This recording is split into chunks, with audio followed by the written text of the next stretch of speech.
IPL 2019 సీజన్లో Chennai super Kings ఆధిపత్యం కొనసాగుతూనే ఉంది. ఈ సీజన్లో హ్యాట్రిక్ విజయాలతో పాయింట్ల పట్టికలో అగ్రస్థానానికి ఎగబాకింది. రాజస్థాన్ రాయల్స్తో ఆదివారం రాత్రి చెపాక్ వేదికగా జరిగిన ఉత్కంఠ మ్యాచ్లో బ్యాటింగ్ బౌలింగ్లో సత్తా చాటిన చెన్నై 8 పరుగుల తేడాతో విజయాన్ని అందుకుంది. 176 పరుగుల లక్ష్యంతో బరిలోకి దిగిన రాజస్థాన్ నిర్ణీత 20 ఓవర్లలో 8 వికెట్ల నష్టానికి 167 పరుగులు చేసింది. ఛేదనలో రాజస్థాన్ టాప్ ఆర్డర్ పూర్తిగా విఫలమైంది.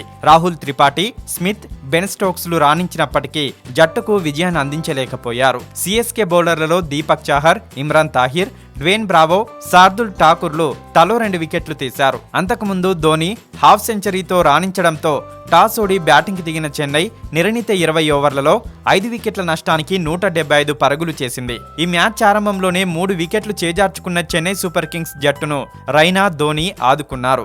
వీరిద్దరూ 4వ వికెట్కు 61 పరుగుల కీలక భాగస్వామ్యం నెలకొల్పారు. పిచ్ ఫాస్ట్ బౌలర్లకి అనుకూలిస్తుండటంతో వరుస ఓవర్లలో Ambati Rayudu, Shane Watson, Kedar Jadhav out అయ్యారు. దీంతో 4.5 ఓవర్లు ముగిసే సమయానికి 3 వికెట్లు కోల్పోయి 27 పరుగులు చేసింది.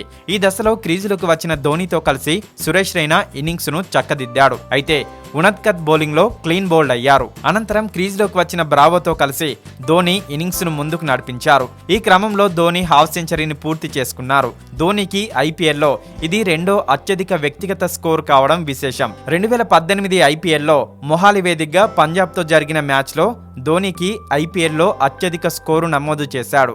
చివరి ఓవర్లో ధోని 3 సిక్స్లు బాది తనదైన శైలిలో చెన్నై సూపర్ కింగ్స్ కి ఫినిషింగ్ ఇచ్చారు. ఆఖరి ఓవర్లో 2వ బంతిని జడేజా 6 కొట్టగా 3వ బంతి వైడ్ అయింది. అటు తర్వాత జడేజా సింగిల్ తీయగా ధోని తనదైన శైలిలో రెచ్చిపోయారు.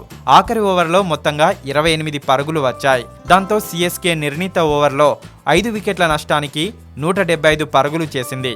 రాజస్థాన్ బౌలర్లలో Jofra Archer 2, Dhaval Kulkarni, Ben Stokes, Unadkat తలో వికెట్ తీసుకున్నారు.